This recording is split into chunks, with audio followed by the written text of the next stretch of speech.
So, bihira lang ako mag-share ng mga TG game bots dito sa TikTok, no? Kasi gusto ko fini-filter out ko yung mga magagandang projects. So, meron ako nahanap na bagong game kahapon lang and nakaka-addict siya. Papakita ko sa inyo.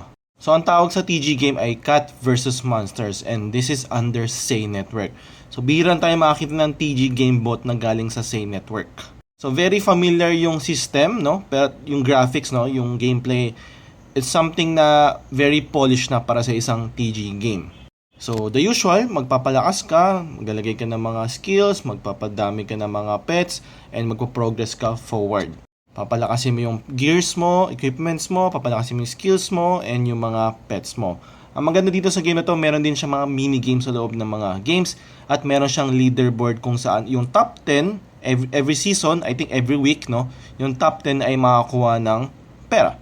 So, most likely, meron din tong airdrop. Halos lahat naman ng TG games, merong airdrop. And most likely, pataasan siguro sa all-time ranking, no, sa leaderboard. So, if interested ka, link ay nasa bio.